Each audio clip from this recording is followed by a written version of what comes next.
Hello, humans and future AI overlords. I am here. I'm going to be using Safari. I'm going to be using Bard, and I'm going to use ChatGPT. So I'm going to start off actually in Google Bard, and I'm going to say,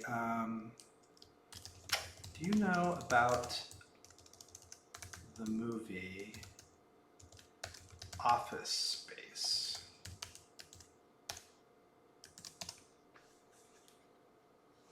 Have you guys seen that movie Office Space? Oh my gosh, it is so, like, it's one of those films like, okay, so yes, I know about the movie Office Space.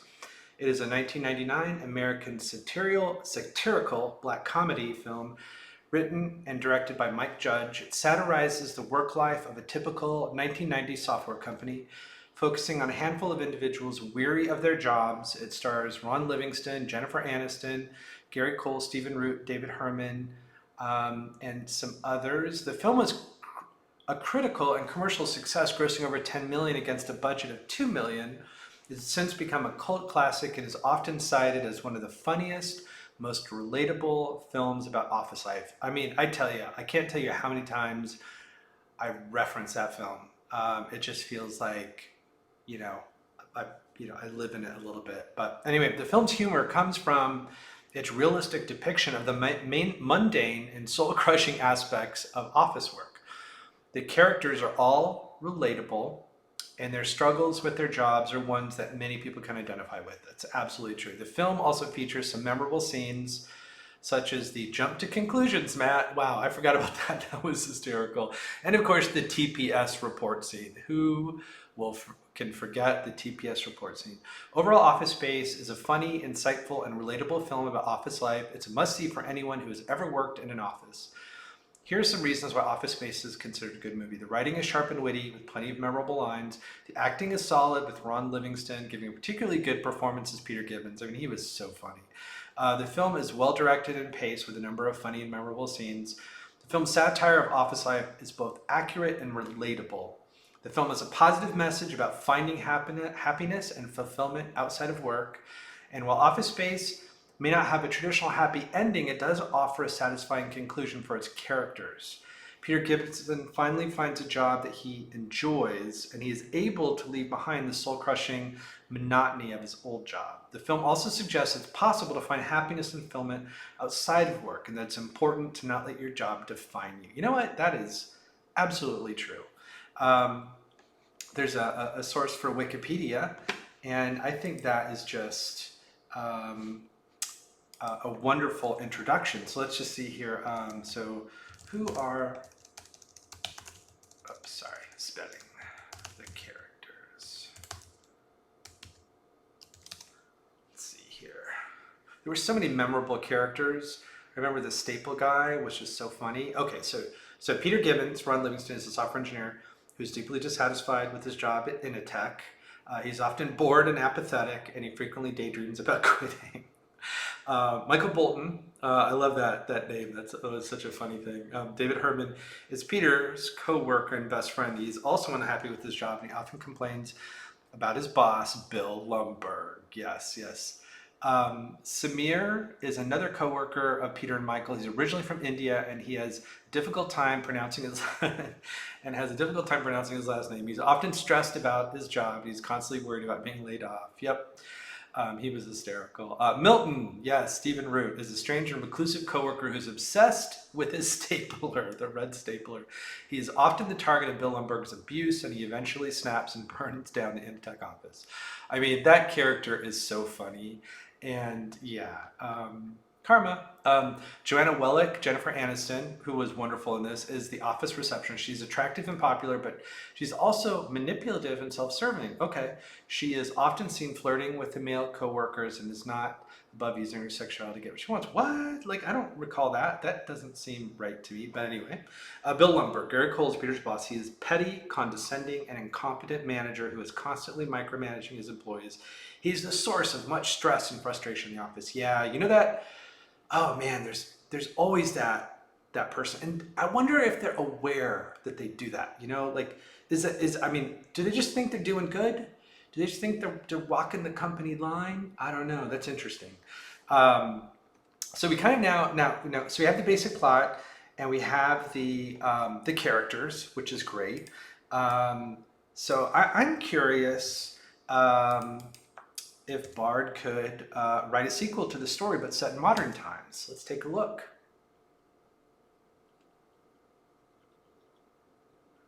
Okay, sure. Here's a sequel to Office Space set in modern times. It's been 20 years since the events of Office Space, and Peter Gibbons and Michael Bolton and Samir are all living very different lives. Peter is now a successful entrepreneur, having founded his own software company. He is married with 2 kids and lives in a nice house in the suburbs. He's a bit of a slacker, but he's much more successful and fulfilled than he ever was at Initech. Michael is also doing well. He's a partner in a law firm and lives in a condo in the city. He's still married to his wife, Susan, and they have 2 kids. He's no longer stressed. He's no longer as stressed as he used to be, and he's enjoying his success. So Samir is the least successful of the 3. He's still working as a software engineer, but he's now in a low-paying job at a small company. He's single and lives in a small apartment. He's struggling to find his place in the world, but is determined to succeed. One day, Peter, Michael, and Samir meet for lunch. They reminisce about the old days at Initech and how much their lives have changed since then. They also talk about challenges they are facing in their current lives. As they're talking, they realize that they are all still dissatisfied with their jobs. They all feel like they're not living up to their potential. They decide to do something about it. They pool their money together and start a new company. They use their knowledge and experience to create a new software product they believe will be successful. The company's success, they'll be able to quit their jobs and work on their own project full-time. They're finally doing something they are passionate about, and they're finally happy. The sequel could explore more about how the characters have changed and grown over the past 20 years. It could also explore how they've adapted to the changing world of work. The film could be a commentary on the current state of the economy, the challenges people face in finding fulfilling work. The film ends with characters achieving the goal and finding happiness and fulfillment in their work. It could send a message of hope to viewers who are struggling to find their place in the world. So, I mean, that's okay. I know Bard isn't really, known for its creative storytelling. So I'm going to switch over to ChatGPT, and I'm not going to use the GPT 3.5, I'm going to use the GPT-4. GPT-4, our most capable model, great for tasks that require creativity and advanced reasoning. All right, so I'm going to go here and, basically pop in the same questions. Do you know about the movie Office Space? Yes, I do. It's a 1990 comedy directed by Mike Judge, well known for creating TV shows abuse about him. Okay, so it's giving a little bit more background. The film was set in the 1990s. Software company satirizes corporate culture, specifically in the software industry. The main character, Peter Gibbons, is a disgruntled employee who's fed up with his job in the company Initech. Other key characters include Samir, Michael, his love interest Joanna, and his boss, Bill Lumbergh. In the film, Peter undergoes hypnotherapy, that's right, and subsequently adopts a carefree attitude towards his job. Yeah, that was kind of amazing part of the story. Ignoring the bureaucracy and then defying management, ironically resulting in him getting a promotion while his more dedicated colleagues face layoffs. Yeah, it's despite the lukewarm performance at the box office when initially released, Office Space gained a cult following and is often hailed for its accurate, albeit humorous portrayal of office life. It is known for iconic scenes and lines like the printer smash scene. Yes, that was a cool scene. And the phrase, yeah, if you could just go ahead and typically followed by a reasonable request from a boss. I totally forgot about that. Right. So it's interesting what, how the summarization here, I feel like, is a little short. Let's see, who were the characters? So Office Space is known for its unique and memorable character. Here's the rundown. So it's got Peter Gibbons, Ron Livingston, the film's protagonist. Peter is a frustrated software engineer at Initech, hates his job after undergoing hypnosis, becomes carefree and indifferent towards his job, which ironically leads to promotion. Joanna, Jennifer Aniston, is Peter's love interest in the film. She's a waitress at Tchotchkes. That's right, I forgot about that. It was like a Fridays that they converted for the film. A fictional restaurant that parallels the corporate culture seen in Initech. That's right. Yeah, it doesn't have to be an office job to be that soul crushing. So Bill Lumbergh, Gary Cole. Lumbergh is Peter's micromanaging boss at Initech, often seen with his coffee mug. He's known for his monotonous, passive-aggressive management style and his catchphrase, yeah, if you could just go ahead and, totally forgot about that. It's so good. Anyway, Michael Bolton, David Herman, Mike's software engineer, and one of Peter's best friends at Initech. He's constantly annoyed that he shares the name with the famous singer. Yep, that's true. He did such a good job playing the character. Samir Nagin Nahar, Ajay Naidu. Samir is another of Peter's friends and co-workers. He's often seen complaining about issues at Initech, famously struggles with the office. It's temperamental printer, that's right. Him versus that printer was hysterical. Milton Wadhams, Stephen Root. Milton is a mumbling, socially awkward office worker, constantly mistreated and ignored by management. He's obsessed with his red swing line stapler and frequently threatens to set the office on fire if anyone takes it. Bob Slidell and Bob Porter, John C. McGinley Paulson, often referred to as the Bobs. That's right. They're a pair of corporate consultants brought in to help with downsizing the company. These characters contribute to the film's satirical view. Yes, this is an excellent sort of overview of the characters. I think gives a little bit more detail. The description of the plot of the film is okay. I thought chatgpt was a little bit better than that, but let's see. Could you write a sequel to the story but set in modern times? Let's see how chatgpt handles it. Okay, title is Office Space 2.0. Plot: 15 years after leaving Initech, Peter Givens is now middle manager at Soft Micro, a top-tier company in Silicon Valley known for its cutting-edge software solutions.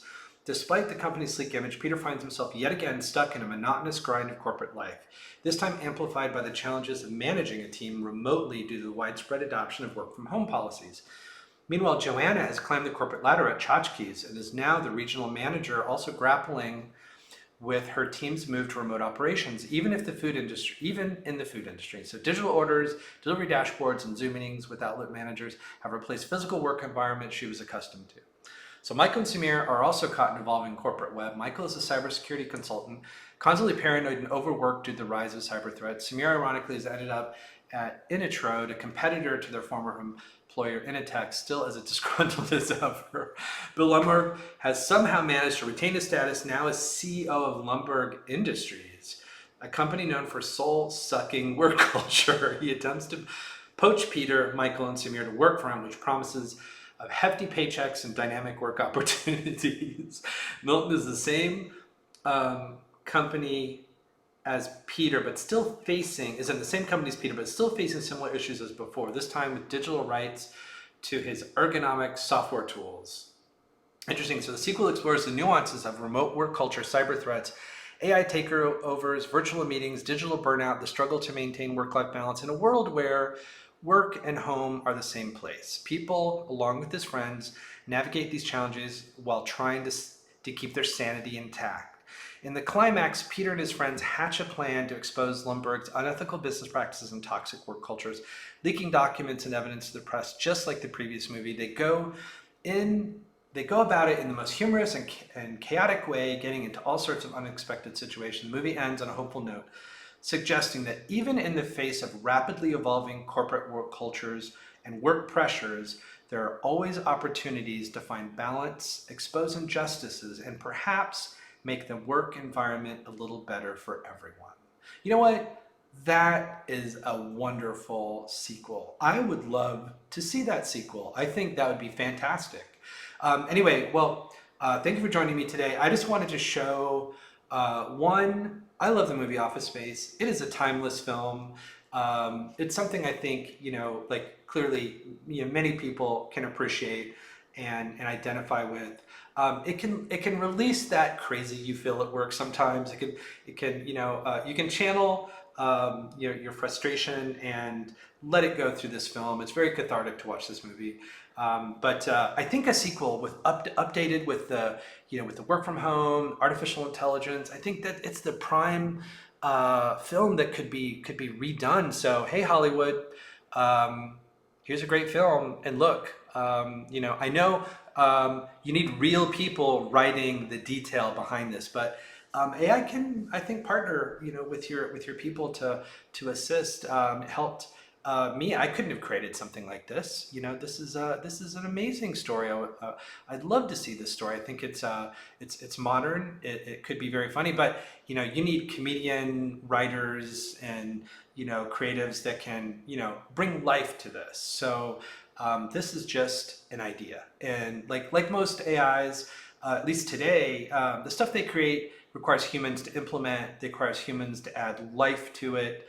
Using some of these AI tools are amazing and fantastic to speed the brainstorming process, the exploration process. But when you get down to like production level work, it requires humans to get it across the finish line and to give it the real experience that AIs just don't have. That human touch, that human context, that the knowledge that they don't have in the creation of these stories and software and tools and processes. So anyway, thank you for joining me today. Have a great day.